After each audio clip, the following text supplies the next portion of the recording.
Thank you very much, Andre. Good afternoon, ladies and gentlemen. Welcome to match 7 in the International Reparation Debates competition. The pleasure is mine to be your chair adjudicator this afternoon. My name is Rashana Jarrett, and I have the distinct pleasure of serving with two wing adjudicators, and I will ask them to introduce themselves, starting with Calista. Good afternoon, everybody. I am Calista T. Vassal. I'm pleased to be one of your wing adjudicators for Match 7 in round 2 of the International Reparation Debate Competition. Good luck, Clarendon College. Shavar. Good afternoon, everyone. My name is Shavar Campbell, and I'm pleased to be one of your wing adjudicators for this match. I'm looking forward to an exciting debate. All right, thank you very much to my supporting adjudicators. This competition would not have been possible this afternoon without our sponsors. And we would like to say thank you to the University of the West Indies, CARICOM Reparations Commission, the Center for Reparations and Research, the Jamaican Association for Debating and Empowerment Jade Limited, the Repair Campaign, the PJ Patterson Institute for African Caribbean Public Advocacy, and University of Hull. Ladies and gentlemen, we are looking forward to a wonderful match this afternoon. And the teams that are scheduled to debate here this afternoon, on-side proposition from Jamaica, we have Clarendon College, and on-side opposition, Bishop's High School from Trinidad and Tobago. Unfortunately, ladies and gentlemen, the team coming out of Trinidad and Tobago will not be here with us this afternoon, and therefore I will invite the team from Clarendon College to introduce themselves, after which I will explain to you how the format will go without the opposition. Clarendon College. I'm first speaker for Clarendon College, Alia Mackenzie, and I will begin my speech now. No, we're introducing the teams first. Sorry. That's fine. Second speaker. Okay, good afternoon. My name is Dave Bradford, and I'm the second speaker for Team Clarendon College. Thank you. Third speaker.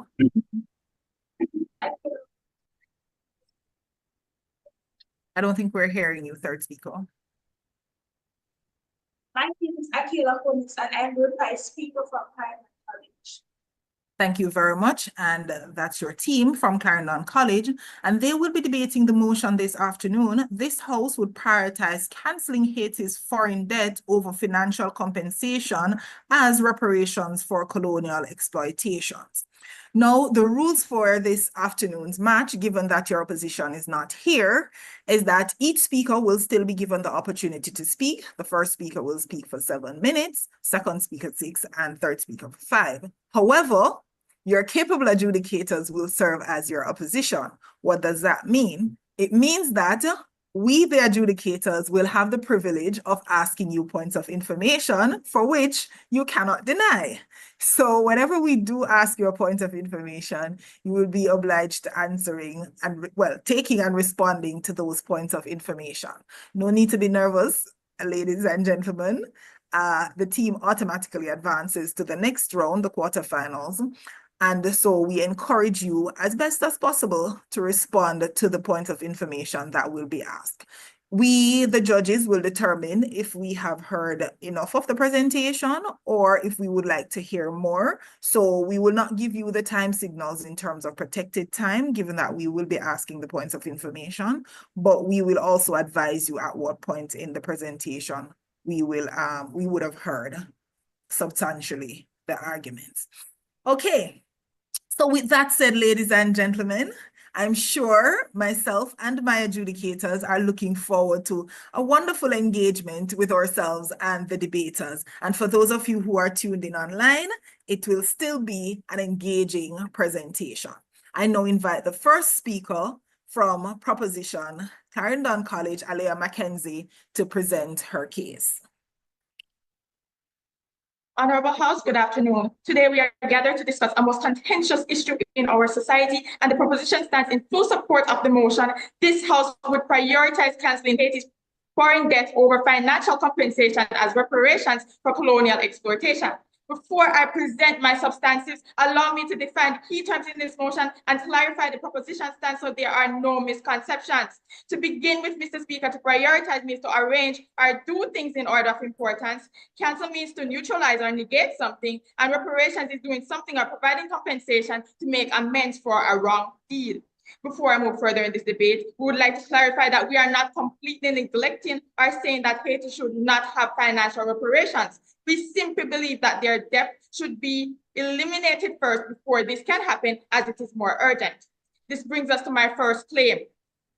Relieving Haiti of all debt would prevent further economic collapse. Mr. Speaker, we need to recognize the current condition of Haiti. It is the most populated country in the Caribbean with over 12 million people, and according to the EESCE geographic, approximately 59% of Haiti is impoverished, and at current, over a quarter of Haiti's GDP is geared towards repaying debts. Additionally, the NCESCE geographic stated that in 2023, Haiti owed approximately $2.08 billion, and this amount is expected to increase to over $8 billion by 2028 if we do not act. Haitians are paying high. Accepted. What happens to those countries to whom Haiti is indebted? How are they going to be compensated? One, and two, do you believe that if it is that we do afford Haiti some financial stability, they'd be in a better position to take themselves out of the current situation that they're in? Kind of teaching them how to fish more than giving them a fish. Okay. So firstly, the countries that Haiti owes would be compensated, as there is the multilateral debt relief initiative that is funded by the IMF, and all the countries that Haiti owes currently are a part of this initiative, meaning that they will be compensated by the IMF. Additionally, Haiti would also be able to stand financially by themselves, as the money that they would be repaying debt would be redirected into investing into the country. And as I stated before, we are not completely neglecting reparations, which means that after debt cancellation, which can occur immediately, reparations will take action after. I continue my speech. Paying high taxes with the money that they do not have to contribute to the repayment of these debts. There's constant crime and violence within the country, food insecurity, poor infrastructure, poor education, healthcare, etc. They also suffer from severe natural disasters and epidemics, which calls for more money to be spent in resilience and restoration efforts, which repaying debts deter from these important tasks. Ever since repaying France, Haiti has been in a constant cycle of owing, repaying, and borrowing again, which has prevented the country from being able to properly develop or even recover from slavery. This, Mr. Speaker, is fiscal entrapment. Haiti has suffered through the immoral actions of France. So why do them even more injustice by failing to cancel their debt under the guise of waiting for financial reparations to happen first? Considering Haiti. Accepted. On your side of the house, how are we guaranteed that after we cancel Haiti's debt, that they will not end up back in the same position that they are currently in? Because we have seen examples in Uganda and Zambia where they have canceled the debt of these countries who owed large amounts of money, and they were able to immediately redirect funding into their country. And we have also stated before that reparations will not be completely neglected. After debt cancellation has occurred, we are prioritizing debt cancellation. After it has occurred, then financial reparations can take place. I continue my speech. Continuously repaying debts only exacerbates the suffering of the Haitian people. Mr. Speaker, we have seen where debt. Accepted.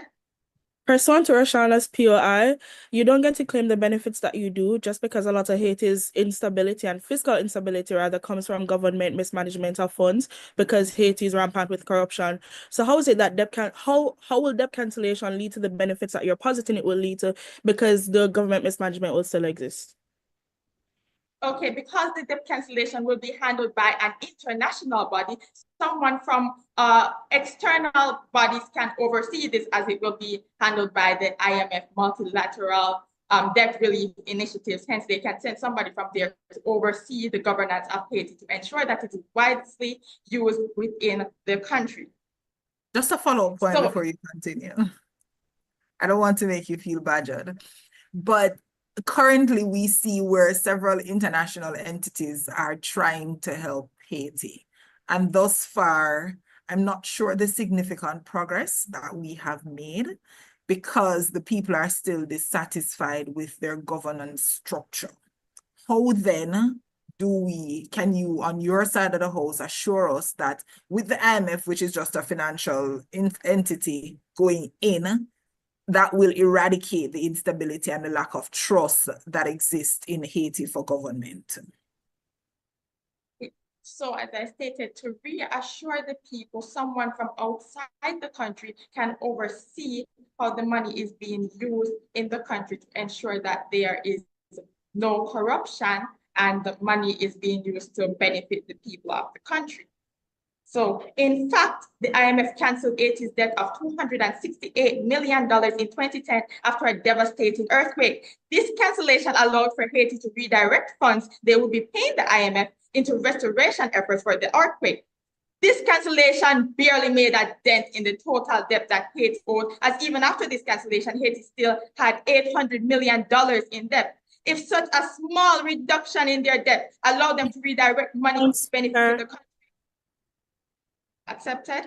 As you just said, Haiti still owes multilateral organizations like the IMF and the World Bank up to $800 million, which means that if we were to cancel their debt, those institutions would face a lot of fiscal losses, which might create antagonistic relationships between them and Haiti. So therefore, in the face of the cancellation, how can you ensure that in the face of such a large fiscal loss, that they'll still be willing to assist Haiti in future if it is that Haiti has a history of not repaying them? Okay, so firstly, Uganda is one country who owed billions of dollars to these entities, and yet they were able to cancel Uganda's debt, seeing that the situation they were in. Haiti owes less compared to that. So Haiti would not be put in a situation where they are not willing to help Haiti anymore as a result of this. So redirect the money into benefiting the country directly. Imagine the effects of all Haiti's debt being canceled. Had this cancellation been on a global scale, meaning that all countries cancel their debt with Haiti, the country would have been able to further develop. I move on to my next substantive. The time it would take financial reparation negotiations to be finalized would take significantly longer than the debt cancellation, and the length of time is always uncertain. Now, Mr. Speaker, reparations has been in discussions for many Caribbean nations for numerous years, and where is this money now? Financial reparation negotiations take several years and decades to finalize, and even if this happened, Haiti would have to redirect the compensation from financial reparations into repaying debt, which would increase by tremendous amounts by the time that financial reparations are to come to pass. Mr. Speaker, by opposing this motion, the opposition is saying that Haiti should wait however many years it takes for financial reparations to be finalized while their debt increases. My opponents, the length of time it will take France when the accepted? I'm not so sure that the benefit of timeliness is an actual benefit that you get to claim, in as much as we see where you haven't mechanized why exactly the process of debt cancellation is likely to take less time than financial compensation, because you haven't really explained what either of those look like in depth for the panel to appreciate. Okay, so Respond and then I have a follow-up question. So in 2010, Haiti experienced an earthquake, and in that very same year, IMF was able to cancel their debt with Haiti. That shows the short length of time that Haiti's debt cancellation would take. All right, thank you for that point. Just following up. So with the debt cancellation, given, and I'm just adding to Kalissa's previous point, are these entities willing to give up that large amount of sum to canceling Haiti's debt? And on our side of the house, we say if we flip the script and prioritize giving Haiti their financial compensation for the atrocities that were meted out to them in the past, that puts the Haiti in a better position to, one, clear their debt and still may in turn have money to reinvest into Haiti. How do you then contend with that reality? That reality. Okay, so the institutions and the countries are all a part of the multilateral debt relief initiative, which will relieve Haiti of debt, as they did with many other countries, relieving more debt than Haiti owes in all of these countries combined. And I will address the rest of your point of information later in my speech. The issue financial reparation is greatly influenced by the political climate of the countries giving the reparations. They would have to debate within their government about the amount that Haiti receives for reparations, and the views of the different government members as well as different legal proceedings will determine if Haiti gets reparations in 5 years, 10 years, or even 20 years. Additionally, the speed at which reparations are accepted. The current financial burdens being faced by Haiti, i.e. the need for capital to develop infrastructure, institutions, and so forth, is probably worth more than the 800 million that they owe to the IMF. So in erasing their debt, isn't this just creating a precedent for colonial powers to not take financial responsibility for the contemporary harm that they've caused colonial nations, but rather just cancel debt? Okay, so firstly, we have specifically stated that financial reparations will just not take place now. Debt cancellation will happen first. Additionally, if these countries do not want to give financial reparations to Haiti, they can give reparations in other forms, which does not include financial, including directly sending people to develop Haiti's infrastructure and their healthcare, which would also improve the country. I continue. Additionally, the speed at which reparations are paid to Haiti are also influenced by what is prioritized in the country giving reparations. For example, if the country is presented with reparations for Haiti and also faced with a situation that, if not solved, would cripple their economy and possibly their society, what would be accepted? You continually posit that you're just prioritizing debt cancellation, and after debt cancellation, reparations are going to come next in the form of financial compensation or humanitarian aid, as you've just mentioned. However, what incentive will these colonial powers have to give additional financial aid after it is that they've canceled 800 million worth of debt, given that these colonial powers tend to be acting in their self-interest? Okay, so Haiti currently does not owe any of these colonial powers, which means that it is the rest of the world that they are canceling debt with. Hence, that is not viable. Additionally, they would probably be more willing to give humanitarian aid. And to address another point of information that you asked before, Haiti has already vied for financial reparations from France in 2004, where their president went, and they were met with hostility from France. Hence, we cannot guarantee that they will get financial reparations effective immediately. For example, if the country that is presented with reparations for Haiti is also faced with a situation that, if not solved, will cripple their economy and possibly their society, which do you think will take precedence? Accepted?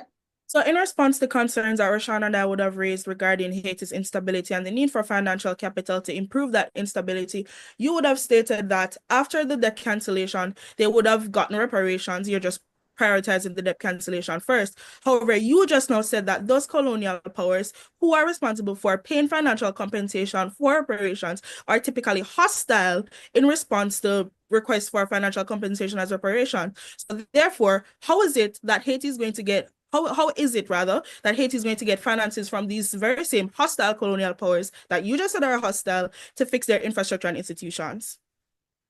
Okay, so the thing is, canceling their debt first would allow us to have less burden on the country before that we handle that issue. And they can send humanitarian efforts if they do not want to give Haiti direct compensation, as that is what the president asked for. So they first have an obligation to their people before they do Haiti. And Mr. Speaker, there is no such complication with cancellation of Haiti's debt. If the debt were to be canceled immediately, that would just be a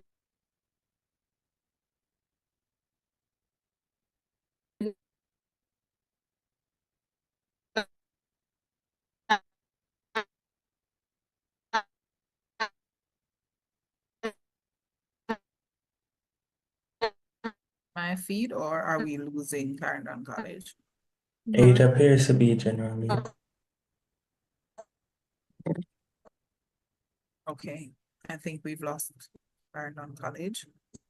All right, ladies and gentlemen, just give us a few moments. Let's see if we can get them back on. I think they've experienced some connectivity challenges.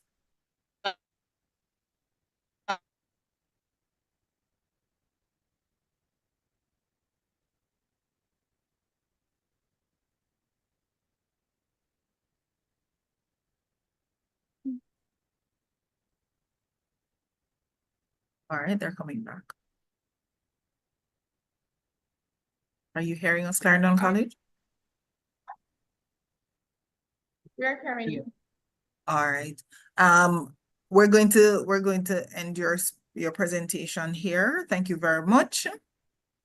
And we are going to invite the second speaker to present his arguments.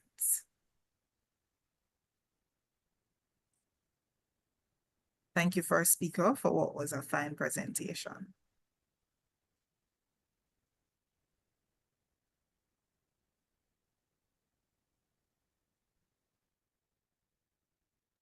Ready when you are, Sir Deputy.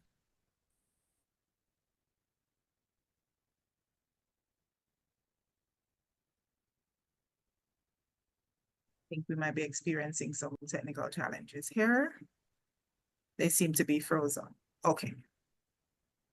Are you hearing me now? Yes, we are hearing you loud and clear. Thank you. You can proceed when you're ready. Oh. All protocol observed, today arises in strong proposition of the motion. This House would prioritize canceling the 80s foreign debt over financial compensation as reparation for colonial exploitation. I now move into my first substantive, which is the long-term economic 1804, after regaining independence. Haiti was forced to pay 100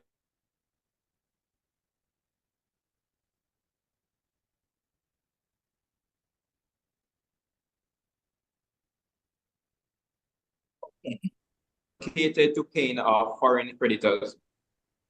This debt burden is equivalent to 30% of Haiti's GDP, making it one of the highest debt to GDP ratio in the world. This goes beyond the figure. The debt burden has a direct impact on Haiti's ability in its economy. Haiti is paying millions of dollars to debtors, but millions of dollars that could be spent on building roads, schools, and hospitals. Millions of dollars which could be redirected towards investment in agriculture, tourism, construction, natural resources. Accepted. So even if we look at it from a different angle, and Haiti's debt is forgiven, given its rich history of corruption and terrible governance, what incentive would those who are most likely to attain power in the governmental structure of Haiti, what incentive would they have to actually want to develop Haiti's industry so that they can start, or just develop industry at all, when there's no external debt to which money would have to flow into, versus where debt still exists, and they would not want to expend their own resources, rather than have to develop the country to be able to deal with that.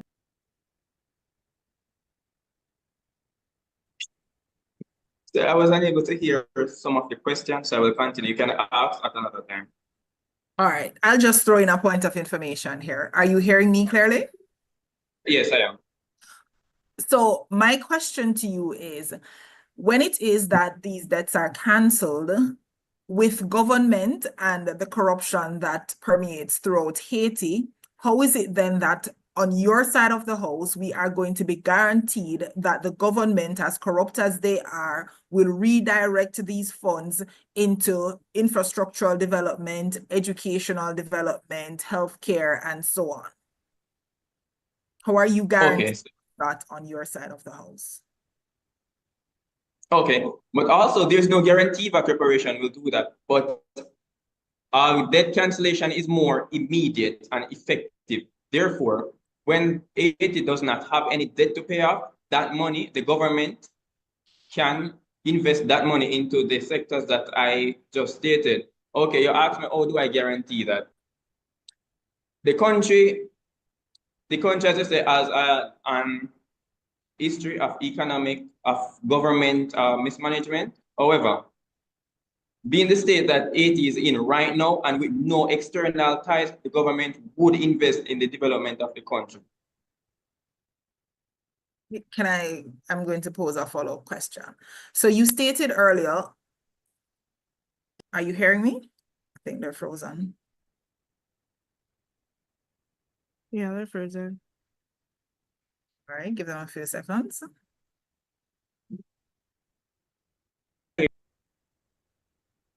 All right, are you back?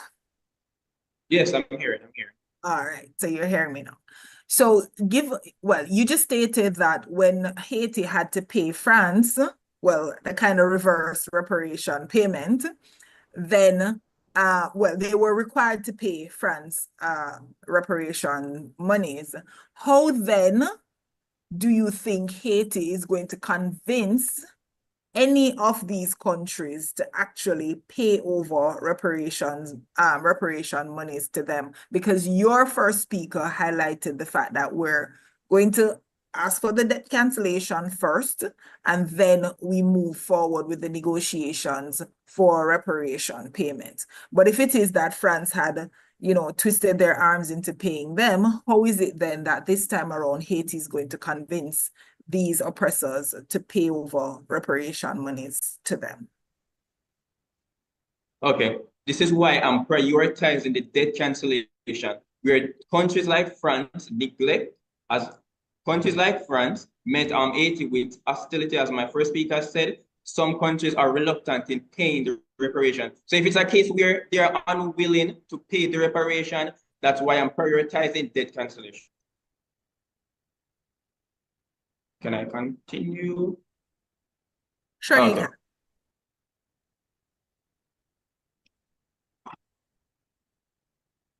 Okay, but millions of dollars in the road. Okay, debt cancellation will lead to tangible economic and social benefit for Haiti. By canceling Haiti's foreign debt, we are not only freeing the country from the shackles of oppression, but also acknowledging the historical injustices that have perpetuated poverty and inequality. We are recognizing that the debt Haiti owes is solely a product of its own making. Accepted. Haiti doesn't get any of those economic or social benefits that you're mentioning because, as Roshana has said, and myself has said in multiple POIs, they suffer from severe corruption, and you've given us no mechanism to guarantee us that the funds actually are going to be redirected. So, one, they don't get the economic benefit, or at least not as much as you've proven, and two, they don't get the social benefit because Haiti is still going to be rampant with terrorism. So you're not fixing either of those problems. So actually, how can you mechanize debt cancellation to be a panacea or a solution for those problems? Okay, so with debt cancellation, so after the can I address that in my speech? Address it now. Well, if you say you're going to address it in your speech, then you must. Okay, I will. But also a legacy of colonialism, exploitation, and systematic inequality. In doing so, we are unlocking the full potential of Haiti to invest. This is where I address it now. We are unlocking the full potential of Haiti to invest in its own people, to build a future that is driven by aspiration of its citizens rather than dictatorship and foreign creditors. Accepted. The vast majority of Haiti's wealth is concentrated into the hands of capitalist elites who only act in their own self-interest. Therefore, they have no actual social incentive to invest in the people of Haiti, in as much as the majority of the people of Haiti don't fall in the demographic of the rich elites. They only cater to themselves. So you haven't mechanized that either. Please do. So that wasn't a question, right?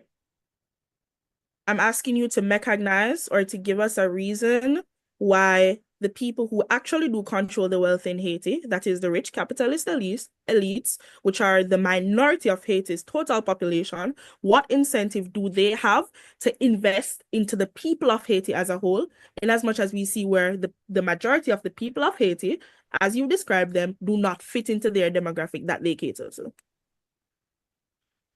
Okay, so the incentive for the minority would be that their country would be better. They would also be able to make more money in their businesses. If the country economic, if the country's economic is able to develop, those same minority businesses would also be able to develop, hence there will be benefited. Okay, I continue. Mr. Speaker, according to the World Bank, Haiti spent approximately 20% of its annual budget on debt repay, while only 10% is allocated for education and healthcare combined. By canceling this debt, we can unlock 400 million annually for Haiti to invest. So the purpose of reparations goes beyond the financial gain, and Haiti's problems also go beyond their financial instability. It's the corruption, it's the cultural erasure, that sort of thing, which are all direct detriments that they're facing because of their colonial history. How is it that debt cancellation effectively addresses and makes up for everything that Haiti is currently going through because of their colonial history, in as much as you haven't proven to us that Haiti gets any social benefit from it? Okay, when the economy is developed, all right, with the underdevelopment of the economy right now, the persons who are facing the most of it are the citizens. They're the one that is experiencing the most negative impacts of it. So when the economy develops, interest rate will be decreased. Therefore, the effects on the citizens will be lessened.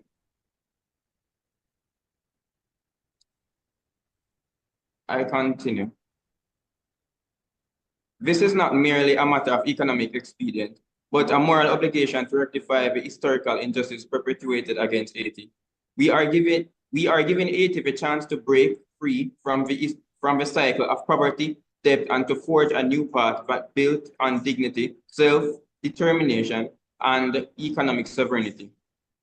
This is not an handout, but a long overdue recognition of the debt that is owed to Haiti, and is a declaration accepted. So if, as you mentioned, the majority of countries that Haiti owes money to are not just former colonizers, but those that would have been trying to help its economy by giving it money and resources and all these things. If we go through your motion and Haiti is just suddenly debt free, what motivation would all these countries have to continue to invest in Haiti at least as much as they currently are, when basically Haiti just got out of all of their debts and is about as bad as they were at day one? Could you repeat the question, please? So a bunch of countries, and you said it, that the majority of these countries that Haiti now owes money to are those that would have been trying to invest in it to better it. So if we just suddenly make Haiti free from all of these debts, just cause all that money that would have been spent on it to go nowhere, and Haiti still as bad as it was at day one, why would these countries want to continue spending money on Haiti if they might now be afraid that their money goes nowhere? I don't think I'm understanding the question. To clarify, what Shavar is asking is, what incentive will these countries or businesses or whatever have to invest in Haiti when the purpose of their investment was to help Haiti clear up their debt? After debt cancellation, Haiti will be just as bad as it is today because they're still suffering from corruption or whatever. So what incentive will those countries or businesses have to continue investing? Right, Shavar? Yes, basically. Mm-hmm. Okay, with the cancellation of the debt, that money that is allocated towards repaying the debt would be allocated in the country, would be the development of the country. Therefore, Haiti would make a pull factors. Therefore, the countries would be more likely to invest in a country that is developing. You did give us some statistics earlier. What percentage of Haiti's annual budget goes to debt repayment? 20%. So what do they do with the remaining 80% of their annual budget? Maintain the country. So you're telling me that if I'm doing my maths right, Haiti is not in a position to manage 80% of its annual budget. So when I give them an additional 20% injection, how then on your side of the house are you guaranteeing me that Haiti is going to be in a better position with an additional 20% when they're not able to manage 80%? Because due to the debt posed by France for when they were punished for their freedom, the economy has collapsed so that 80% is not enough to sufficiently maintain the country. Therefore, losing 20% of their annual salary would drastically affect the country since they're not making enough. Point, Speaker. I still don't understand where the 80 is going. It sounds like the 80 is just being mismanaged, actually, because you and your first speaker would have told us that Haiti is suffering from severe infrastructural damage, which means that no investment is going into their infrastructure institutions. So, I mean, where is the 80 going? Because if the 80 isn't going into the economy, the 80 isn't going to the infrastructure, the 80 is going to the institutions, then it just means that the 80 is being mismanaged. So if it is that the 80% of their GDP is being mismanaged, what's going to happen when they have 100% of it? Isn't 100% just going to be mismanaged as well? Yes, however, 80% of their salary 80% that you are referring to is what is allowing the country to run today. Even though it's not enough, but it is allowing the country to maintain. It is what is used to maintain the country. But it's not enough. Hence why we need the debt cancellation, to where they can invest in the country while developing the economy, which would lead to a higher salary. Point, Speaker.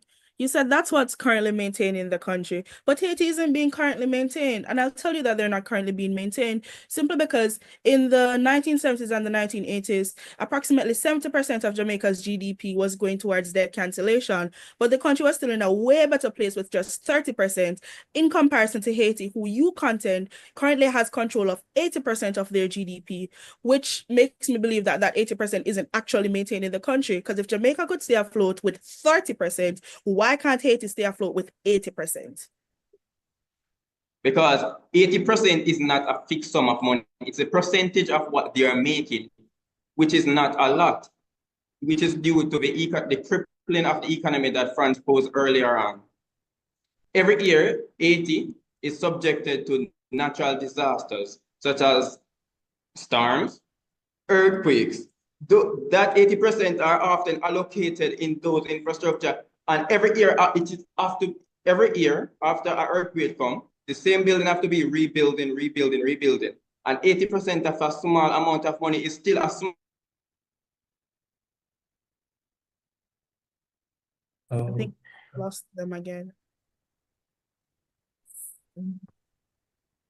Let's just give them a few minutes to get back on.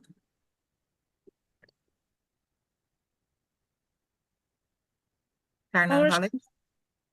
You were right when you said this was going to be engaging nonetheless.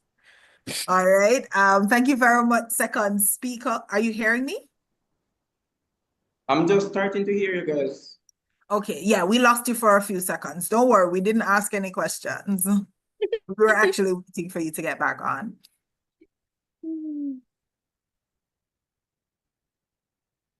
All right, I think we've lost them again. All right, give them a few.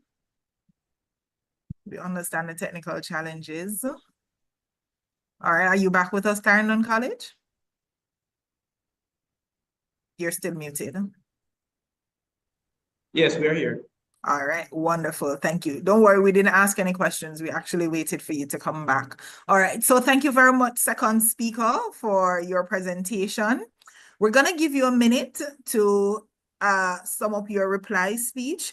The role of the reply speaker, given that there was no opposition in this match, would be basically to respond fulsomely to the various POIs that would have been posed by the judges and kind of reiterate the stance of your team. Okay? So I will start your minute. Just put the finishing touches on your reply speech. And then we will ask you to present that. And the same format obtains. Your minute begins now.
All right, there goes your 1 minute. We will now invite the reply speaker from Clarendon College to wrap the debate up for us this afternoon.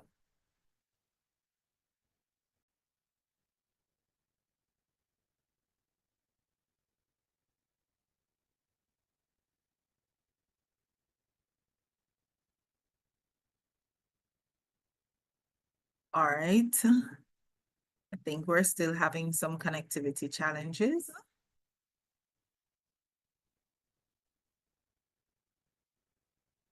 All right. While the team from Clarendon College comes back, I'll just remind our viewing audience of the motion that we are debating this afternoon. It says this House would prioritize canceling Haiti's foreign debt over financial compensation as reparations for colonial exploitation. And I think we have the team from Clarendon College, and the reply speaker seem to be ready to go. Ready when you are, third speaker.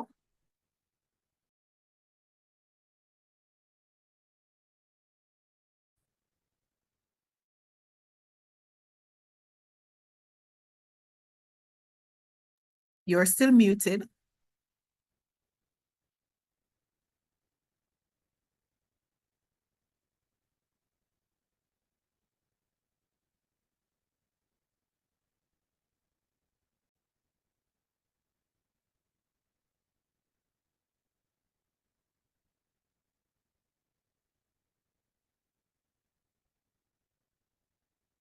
I think they're having internet problems Yeah. again.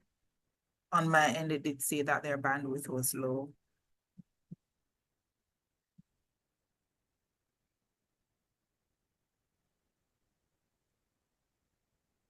Are you able to hear me? We are hearing you now. Welcome back. I will begin my speech in 3, 2, 1.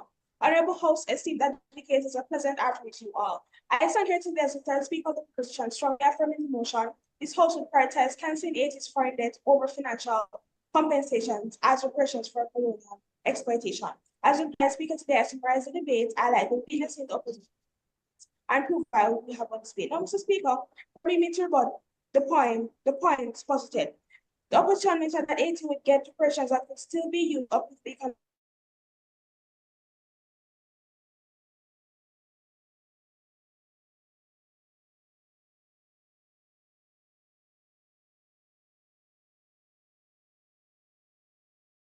The very same power dynamics that led to colonial exploitation in the first place. By providing financial compensation, former colonial powers are essentially buying their way out of their historical responsibilities rather than taking meaningful steps to address the ongoing legacies of colonialism. This approach ignores the fact that Haiti's debt is not just a financial issue, but a symptom of a broader system of economic exploitation and oppression. Mr. Speaker, the proposition has proven that debt cancellation is a more comprehensive and important solution that recognizes Haiti's right to self-determination and economic sovereignty. Mr. Speaker, the opposition also spoke about mismanagement of funds in the economy. They guaranteed that debt cancellation money is redirected into Haiti's economy and not misused by the government Several safeguards can be implemented. These include conditional debt relief, tight economic and governance reforms, an independent oversight mechanism to monitor fund allocation, transparent budgeting, citizen participation, and international support and monitoring. Additionally, a legislative framework can be established to ensure accountability and transparency in public finance management, and anti-corruption measures such as asset declarations and whistleblower protection can be implemented.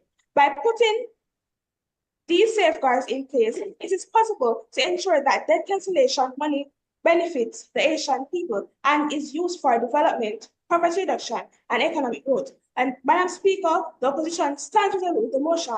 This House will prioritize cancelling Haiti's foreign debt over financial compensation as reparations for colonial exploitation. Thank you. All right, thank you very much, Madam Reply Speaker.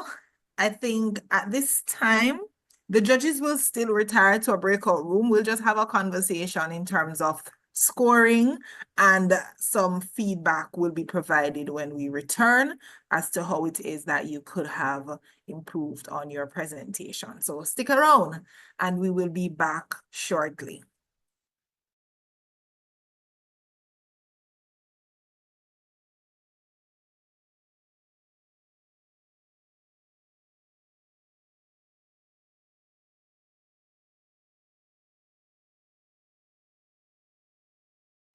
I'll begin in 3, 2, 1.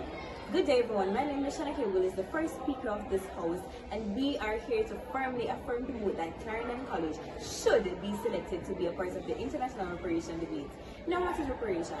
Reparation is basically compensation for whatever harm has been done to somebody in the past. Point of information. Not accepted at this time. It is essential for reconciliation and cohabitation within our society, which is why we firmly believe that Clarendon College should be selected. Point of Accepted. Are you aware that this is a debate? I'm aware very well. And what are you guys trying to say? You didn't even allow us to introduce ourselves.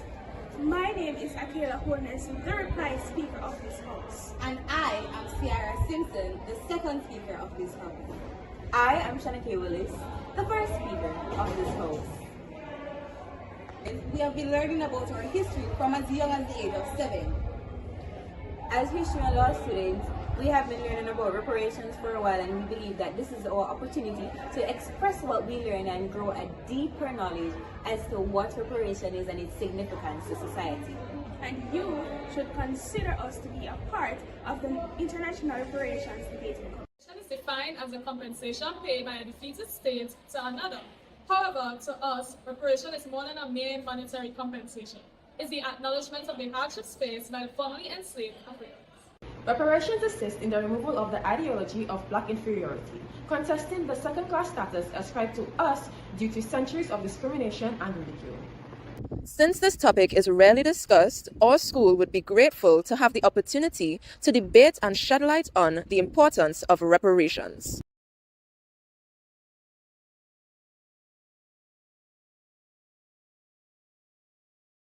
The Center for Reparation Research is thrilled to launch this international reparation debate competition. This international reparation debate competition that we launched today for secondary schools is one of our most important projects.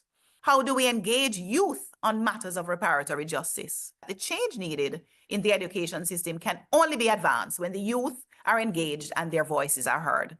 Why is reparation so important in and for the Caribbean? Because time comes for justice for our ancestors. Time comes for the Caribbean to insist on the right to development, to be compensated for the violence against our ancestors. So outreach to the young people who have joined this movement is critical. And this initiative is phenomenal. And you know why? Because it's engaging with young people. And it's young people that I believe, are going to be the future of the reparatory justice movement. The greatest weapon that there is in this whole fight for reparatory justice is the young people of today. I hope this debate spurs a whole new generation of advocates for reparatory justice, and the UK and the EU have got to make amends for the ills of the transatlantic slavery. This is going to be a phenomenal competition. There is no mass movement that isn't a youth movement. And we certainly want reparations to be a mass movement. So it's really exciting, though, to have a regional stroke international debating competition. And I'm looking forward to your participation as you construct your arguments for and against, remembering that the 10-point plan for reparatory justice is our guiding framework for the areas in which we are demanding compensation, because we certainly want to impact the public opinion and awareness in Europe. So it's fantastic to have the United Kingdom participating as well. So why is it important for youth to be involved in the reparation movement?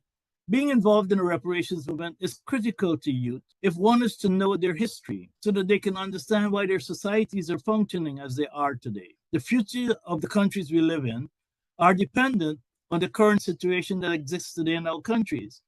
And these current conditions were created by the past, including indigenous genocide, African enslavement, indentureship, and colonization.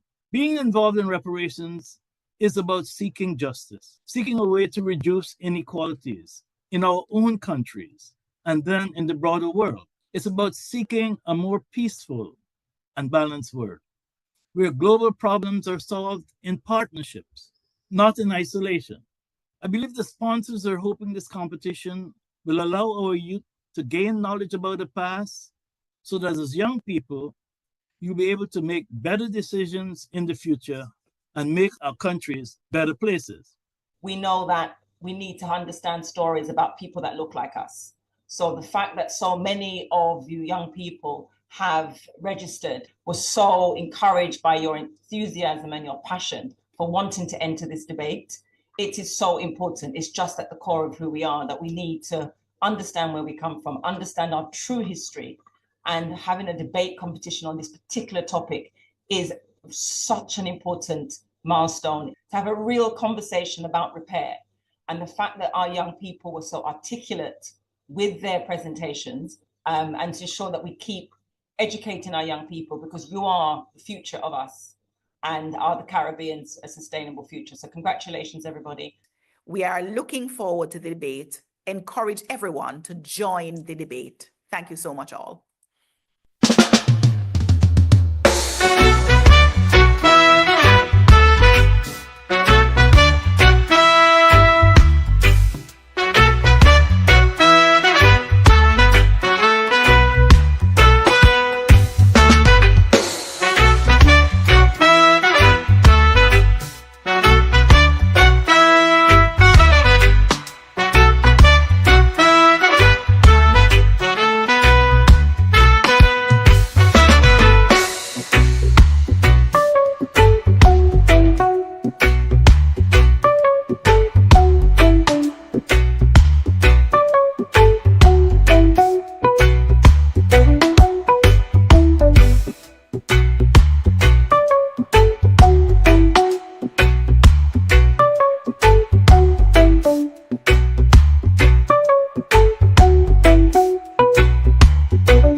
Where is the justice for the 5 million enslaved Africans trafficked to the Caribbean?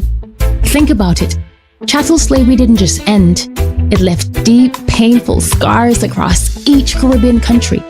The deliberate underdevelopment, the brutal trauma and violence we inherited. It's time to repair this damage so we can build thriving, sustainable economies where young people like us can dream big, achieve more, and live better lives right here in our own home. Do you see why repair matters? Stand with us, join the calls for justice, and sign the petition for reparations at repaircampaign.org/petition. It's very important that this is understood, because we can't talk about legacies before talking about what left those legacies on our landscape. Enslaved Africans were subjected to the worst atrocities imaginable: kidnapping, storage in filthy barracoons, the Middle Passage, forced drowning as in the case of the slaver Zong, branding with hot iron, including by the church, with SPG being seared into the flesh of those they owned, unrelenting field and factory labor, legal codes that rendered them non-human, and harsh punishments when they resisted enslavement, deportation, dismemberment, hanging, imprisonment, severe flogging, including of women and the children. According to Lucille Mathurin Mayer, and I quote, "Neither age nor pregnancy exempted women from corporal punishment. Rather, they were laid down in the filthiest place the driver could find for floggings. Child labor was rampant, and women and girls faced sexual violence." Orlando Patterson wrote in his Sociology of Slavery the following: "The sexual exploitation of female slaves by white men was the most disgraceful aspect of Jamaican slave society." Unfortunately, the church was complicit in this crime against humanity. Initially, Christian planters did not think that the African was of theological significance. According to Elsa Gavaya, and I quote, "Early English slave law almost totally neglected the enslaved as a subject for religious instruction, as a member of a family, or as a member of society possessing some rights, as the same rights as everyone else." Did you grow up on Anansi stories? Yep, most of us have. But did you know that Anansi played a major role in our ancestors' survival? So let's talk about it. He's more than just a trickster spider. He was a means of inspiration for resistance. Anansi's cleverness in outsmarting his rivals mirrored tactics enslaved people used in their daily lives. By pretending to be foolish or inept, a technique known as play fool for catch wise, enslaved people lower their enslavers' expectations and reduce suspicion. These methods, inspired by Anansi, are known as Anansi tactics, or in Chui from Ghana, Anansi Sem. Anansi outwitted powerful animals and even white enslavers using cunning and wit. During the plantation era, Anansi tales were shared in enslaved quarters and sometimes in front of European enslavers. These stories, recorded in journals, reveal how enslaved people used public performances to mask hidden defiance. Plantation whites often missed the rebellious messages in these tales. Caribbean Anansi stories depict him evading punishment, tricking enslavers, and a whole plethora of adventures which highlight the resistance and survival through Anansi tactics. 400 years ago. 400 years ago, my people were dragged from their homes, tribes, families, placed on floating wood, and shipped across the Atlantic to what will be later described as the most inhumane act of all time. Cold, dark, uncomfortable, cannot describe the trip in ships where whips did not fail to miss. Injustice, rape and disgrace, blood rains, brute, force, ignorance, hate in their veins. Sweat and tears, labor revealed, produce from king fields only for the esteemed.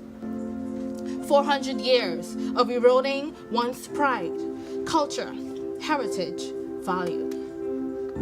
400 years of the iron chain, stringing up, leaving bare. Oh, but they never cared. Why fight when you will be met with sharp blades? So don't you dare cry out in...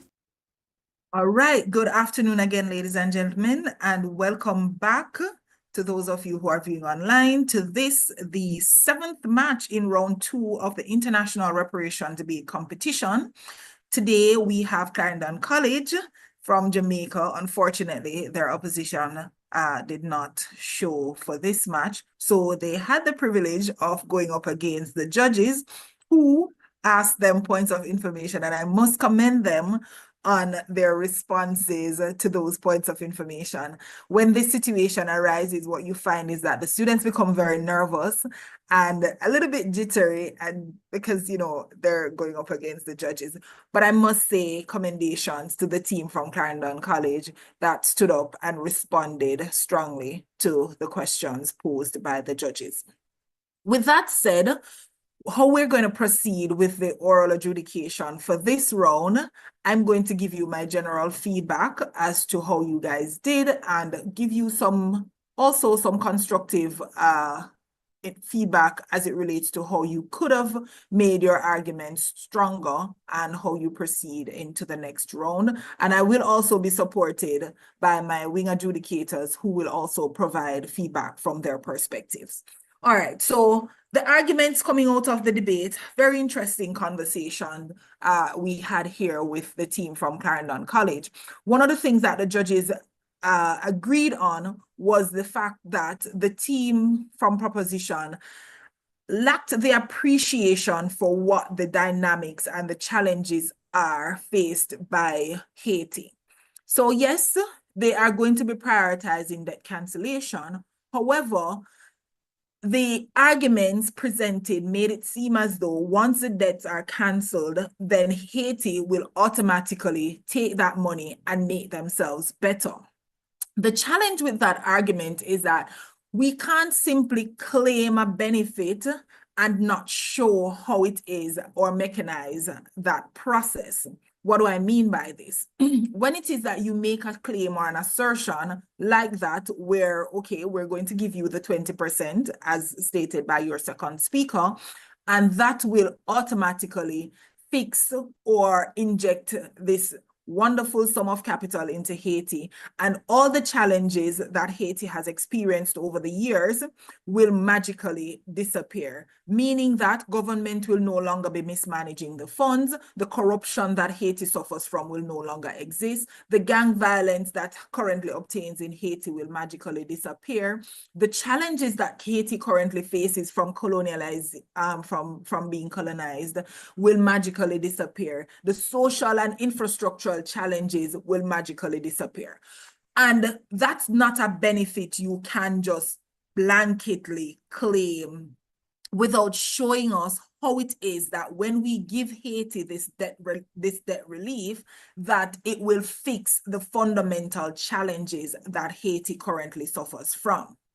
And even in the point with asking the point of information, I'm not sure if by the end of the reply speech that the team got that appreciation.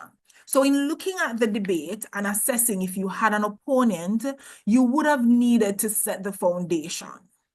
And in laying the foundation, we have to look at what the challenges are that Haiti currently grapples with. And once we've identified those challenges, how then does alleviating Haiti's debt help to, one, either reduce those challenges or completely fix those challenges?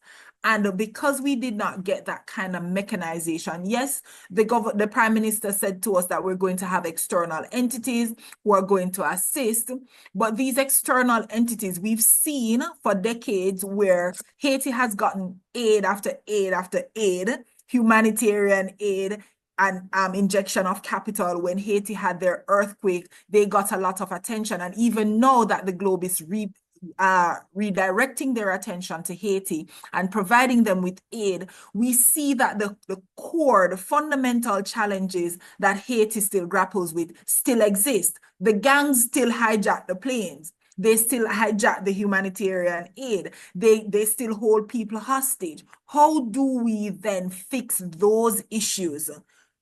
Are we going to fix it with an injection of capital? I don't think so. So that's one of the fundamental challenges that we saw coming out in the debate. I'm going to allow my wing adjudicators to chime in here and then we can interchange. Kalisa? So I think, Roshan, I think you said it pretty well. But something specific that I'd like to touch on is in the reply speech, your third speaker would have said, these problems can still arise even in a case where reparation looks like direct financial compensation, which is true. If you had an opposition team, then that would have been something that you guys would have had to have had a conversation about. It's not enough to just tell your panel that these problems can also obtain on the other side of the house. You have to tell us why. One, the problems are going to be less likely on your side of the house, and two, why they're going to be worse on the other side of the house. Because in every claim that you make, you have the burden of of proof.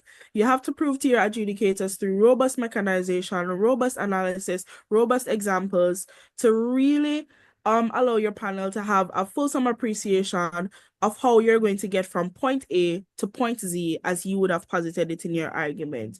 So as Roshana said, you guys sort of just threw the idea of the cancellation out there as some sort of panacea for Haiti that's going to fix all of the problems, such as the corruption, the terrorism, the mismanagement, and all of that, which might add are problems that they're facing because of their colonial history. So if it is that you're going to say debt cancellation is a sufficient reparation mechanism, then you have to ensure that debt cancellation as a reparation mechanism fulfills the purpose of reparations in and of itself, which is essentially to pay homage to the colonial past of colonized nations and to sort of make up for the trauma that the country would have faced because of the colonial power. And in as much as you haven't proven to us how debt cancellation makes any of Haiti's present day problems better, then debt cancellation as a object of reparations in that doesn't really fulfill that function. So you fail to carry that burden, which is a primary burden that you have to carry in this debate. I'll turn over to Shavar. All right, so I won't drag this on much longer, but to add on what my chair and my fellow women educator have mentioned, you have to look at it in regards to solving a solution. So when you did your research, you found out that this was Haiti's situation. Haiti's in a bunch of regular natural disasters. Haiti's full of gangs, and all the people in Haiti who have political power, more likely than not, are persons who have all the money and aren't sharing that with the rest of Haiti. So Haiti's corrupt. That's the situation right now. And Haiti has been getting a bunch of money from a bunch of other countries and a bunch of help, but that hasn't been changing the situation.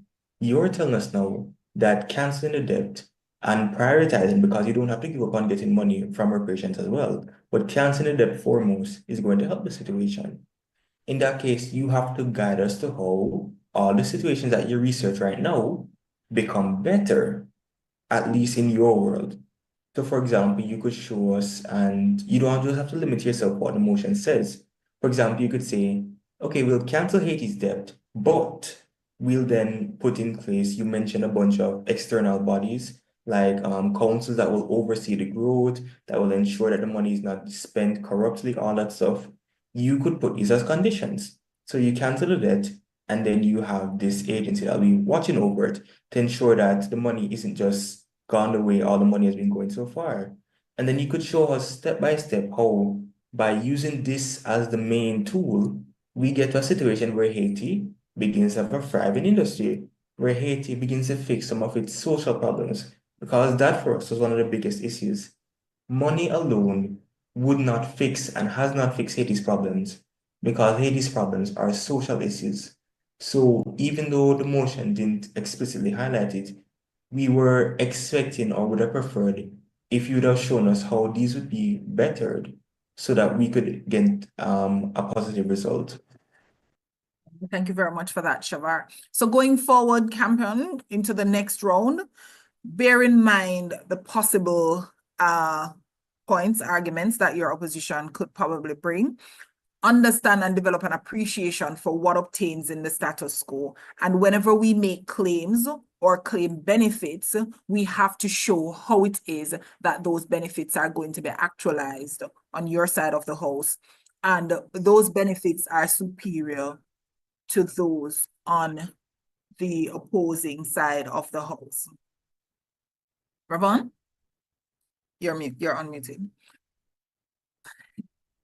So congratulations to the team from Clarendon College in Jamaica for making it to the quarterfinal rounds of the first staging of the International Reparation Debate Competition. And the score advancing into the next round is 259. Just to note that you would have gotten an average score for the cross-questioning aspect, given that you did not have an opposition team to do that cross interrogation with, so you get an average score for that. So your total score advancing is 259.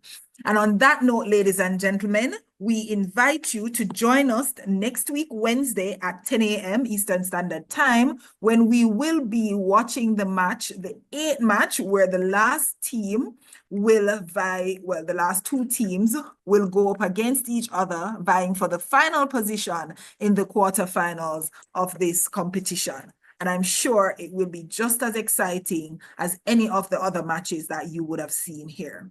With that said, have a wonderful rest of your day.